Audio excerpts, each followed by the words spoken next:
Bonjour, c'est Richel Razeli. Aujourd'hui, je vais vous expliquer la leçon du poids et la masse. Commençons par la définition de la masse.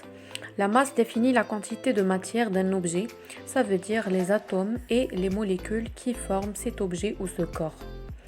La masse se note M minuscule, c'est son symbole, et se mesure à l'aide d'une balance et son unité internationale c'est le kilogramme. On reprend tout simplement la masse, elle va nous donner le nombre de molécules ou d'atomes, etc. qui se trouvent dans notre objet ou dans notre corps et son symbole est M minuscule, elle se mesure avec une balance et son unité est le kilogramme.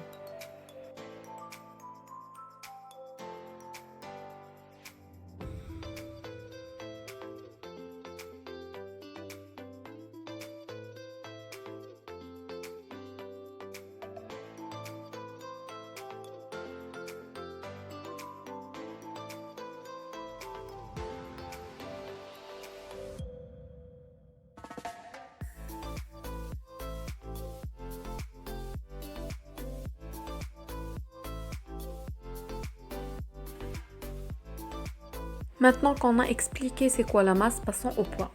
Alors le poids, c'est la force exercée par la Terre sur les objets sur la surface. Il se note P vecteur. J'ai pas su comment faire une flèche, donc j'ai écrit P vecteur. Parce qu'on sait que chaque force s'écrit sous forme de vecteur.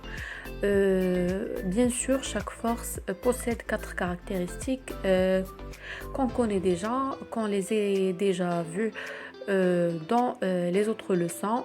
C'est le point d'application, la direction, le sens, l'intensité. Tout simplement, le point d'application, c'est le centre de gravité de l'objet. C'est l'intersection des deux diagonales. La direction, c'est la droite qui passe par G, ça veut dire qui passe par le point d'application. Et le sens, c'est vers l'attraction de la Terre, puisque le poids, c'est l'attraction de la Terre, c'est la force exercée par la Terre sur les objets. Donc, elle va attirer les objets et ça, c'est le sens. L'intensité, elle se mesure à l'aide d'un dynamomètre. Et aussi le sens, c'est toujours vers le bas.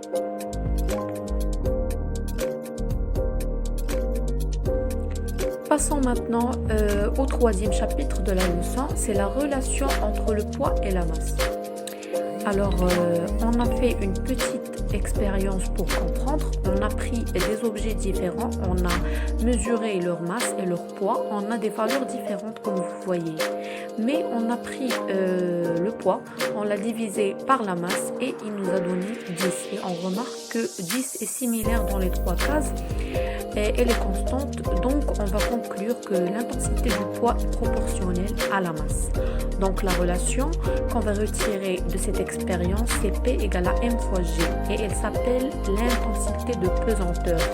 Cette intensité de pesanteur, elle relie, c'est la relation entre le poids et la masse.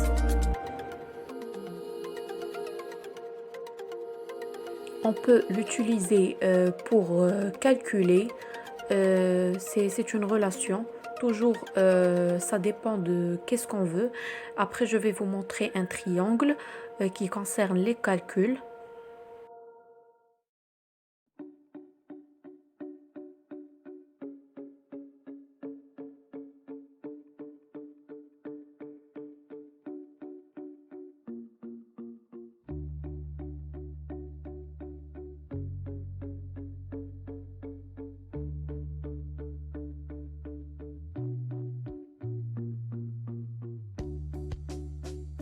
Donc voilà quelques petites notions, juste pour vous dire que la masse ne change pas si on change le lieu. Par exemple, si un objet pèse 2 kg, si on change de pays, par exemple 2 kg au Maroc, même si on va en Amérique, ça va rester 2 kg, même si carrément on change de planète, ça reste 2 kg. Contrairement à l'intensité de pesanteur et aussi à la valeur du poids. Donc voilà le triangle et merci.